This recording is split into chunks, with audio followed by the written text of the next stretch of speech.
Meus amigos, finalmente temos os primeiros spoilers do capítulo 76 do mangá de Boruto. Mangá esse que, por sinal, está bem interessante de qualquer modo, já que com as informações que tivemos desse capítulo, temos ali alguns desfechos bem interessantes para o que aconteceu no capítulo passado e para o que vai acontecer nos próximos, já que temos revelações sobre Kawaki, Momoshiki, Eida, Sarada, temos uma primeira interação ali entre a Sarada e a Eida, também tem ali a chegada da Sumire, então é um capítulo bem interessante.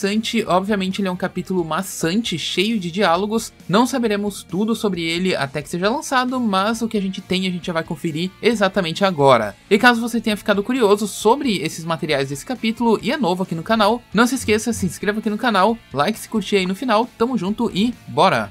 Pois bem, começando o vídeo de hoje, basicamente, mano, esse é um capítulo de transição, a gente teve um capítulo passado cheio ali de informações, repleto de plot twists, repleto de informações ali do passado, Shibai, o Tsutsuki, um monte de coisa ali. Então, naturalmente, a gente teria um capítulo meio que com um avanço um pouco mais lento no conteúdo da história, mas ainda assim sendo um capítulo interessante. E quanto à capa do capítulo, a gente teve novamente a Eida. Particularmente, eu já vi capas melhores com a Eida como destaque, e essa aqui não me chamou muita atenção, pelo menos de início, né? De repente sai a versão final aí, talvez ela possa me agradar um pouco. E quanto ao título do capítulo, ele está intitulado como Santuário para Mulheres. E esse título provavelmente tem alguma conexão com o conteúdo que a gente vai ver no meio desse spoiler. Pois bem, no começo desse capítulo a gente tem a continuação, né, de onde paramos no último, com a visão ali do Boruto, né, do futuro ali, com o Kawaki traindo todo mundo e tudo mais. E então a gente tem mais uma interação ali, pelo menos uma continuação daquela interação entre o Boruto e o Momoshiki. Onde o Momoshiki confirma, né, que aquilo ali que o Boruto viu realmente é a profecia que ele estava falando lá no capítulo 10. A gente especulava que poderia ser outra coisa, né, outro tipo de visão, mas de fato o Momoshiki confirma que aquela visão que a gente viu no capítulo 75, de fato é a visão ali do capítulo 10, onde ele termina enfatizando novamente que, eventualmente, os olhos azuis do Boruto vão tirar tudo dele. Agora, o que de fato isso significa ainda continua completamente em aberto, se ele tá falando sobre os olhos do Boruto, se ele tá falando, por exemplo, sobre os olhos do Naruto, os olhos da Himawari, ou até mesmo do Jogan, a gente ainda não sabe. É uma parada que tá totalmente solta, completamente em aberto, e a gente vai ver aí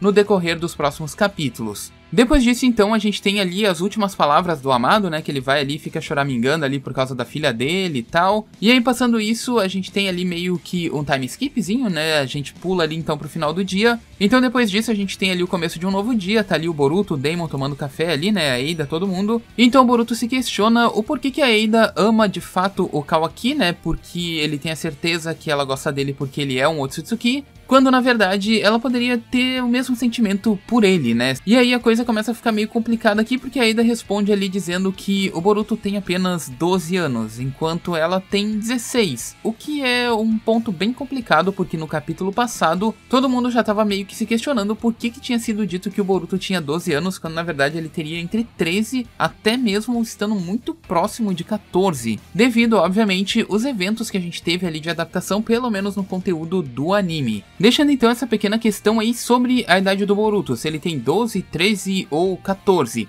Enfim, continuando nesse ponto, o que é interessante é que o Daemon meio que começa a brigar ali com o Boruto, dizendo pra ele que não é o fato dele ser um Otsutsuki que ela deveria escolher ele, e sim que o problema seria de fato a cara do Boruto, mano, dizendo ali basicamente que ele é feio. Mas olha quem falando, né? Pô, moleque feio da porra. Enfim, saindo dessa discussão aqui, a Eida meio que se sente um pouco sozinha ali, né? E ela acaba exigindo que mais garotas possam estar ali presentes naquela casa, exigindo assim que a Sarada e a Sumire adentrem ali, né, o apartamento, pois elas são as mais próximas disponíveis, né? Esse é um ponto interessante porque a Eida não tá nem aí se elas vão cair no fascínio ou alguma coisa assim, simplesmente exigindo a presença das duas ali juntamente com ela. E após saber disso, tanto a Sarada quanto a Sumire, né, elas ficam ali tipo chocadas, porque elas não esperavam que a Eida ia chamar as duas pra tá interagindo ali juntamente com ela. Mas aí o Konohamaru diz que não, porque ele já tinha sido afetado. O Shikadai também se oferece ali pra ajudar, porque ele não tinha sido afetado anteriormente. E a Delta também fala que ela queria ir, né? Só que a Delta ali, ela fica meio pistola, porque, né, a Sumire não deixa ela ir. Ela acaba ficando braba, porque ela é a pessoa que mais queria estar junto da Eida.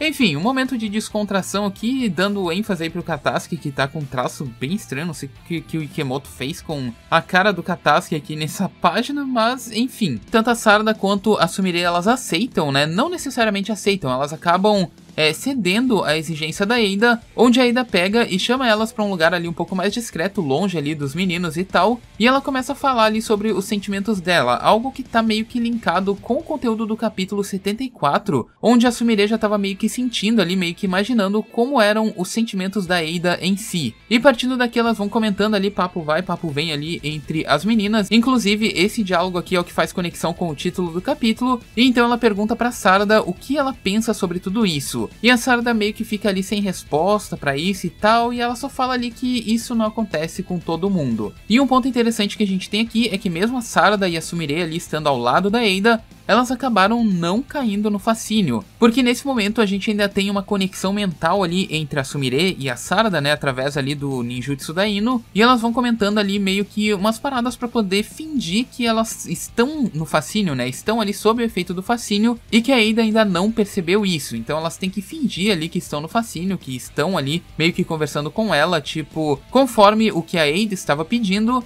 E então, ao perguntar isso pra Sarada, a Sarada meio que fica ali na incerteza, né? E daí, tipo, elas estão comentando ali sobre a Eida gostar do Kawaki, onde ela pergunta se isso seria algum tipo de amor ou outra coisa. E a conversa vai indo e tal, e a Sumire fala pra Sarada, não deixa ela perceber que tu não caiu no fascínio. E então a Eida pergunta pra Sarada quais são os sentimentos dela pelo Boruto. E aí, mano, meio que complica, né? Porque esse é um assunto que já tá meio que se arrastando já há muito tempo. A Sarada, ela acaba ficando nervosa com a situação, ela já tinha ficado nervosa quando o Mitsuki perguntou pra ela isso, tipo, alguns capítulos atrás, e também toda essa reunião juntou ali o ponto lá do capítulo 20, se eu não me engano, lá do arco do Ao, onde a Sumire também questiona a Sarada exatamente sobre isso, sobre o que de fato ela sente pelo Boruto em si, questionando ela, tentando fazer meio que uma comparação entre Eida e Kawaki e Boruto e Sarada, fechando assim essa primeira parte do capítulo. A primeira parte não, porque grande parte do capítulo se resume a esses diálogos, então a gente ainda não sabe como de fato a Sarada conseguiu se aproximar ali da Eida, como a Sumire conseguiu se aproximar também. Não sabemos se depois que o Amado foi capturado, a Sumire conseguiu desenvolver ali alguma coisa que deixe ela e a Sarada imunes ali, né, o fascínio e tudo mais. Mas acredito que se ela tivesse feito alguma coisa, a Eida saberia, né, o Sharingan ali e tal, é capaz de ver tudo se elas aprontaram alguma coisa do tipo, e que acabaria deixando elas imunes ao fascínio. Então, aparentemente não, e o que se especula para essas duas é que o fato delas estarem, por exemplo, gostando ali do Boruto, tanto a Sumire quanto a Sarada, pode acabar servindo meio que como um bloqueio pro fascínio. Obviamente, é apenas uma especulação, mas é a única coisa que a gente tem aqui, pelo menos para teorizar durante o momento do lançamento desses spoilers. Enfim, pessoal, essa aqui é a primeira parte do capítulo, não somente a primeira parte, como também a mais extensa, né? Mas eu separei a parte mais importante que eu vou soltar aqui num segundo vídeo, então já esperem aí um segundo vídeo por hoje, que vai ser bem interessante, vai envolver Kawaki, vai envolver Momoshiki, Profecia e por aí vai. Se vocês curtiram essa primeira parte, não esquece, mano, deixa seu gostei, comenta aqui embaixo, quero saber o que vocês acharam, né, desse capítulo em si, e logo mais a gente se vê aí então. Tamo junto, um abraço e é nóis!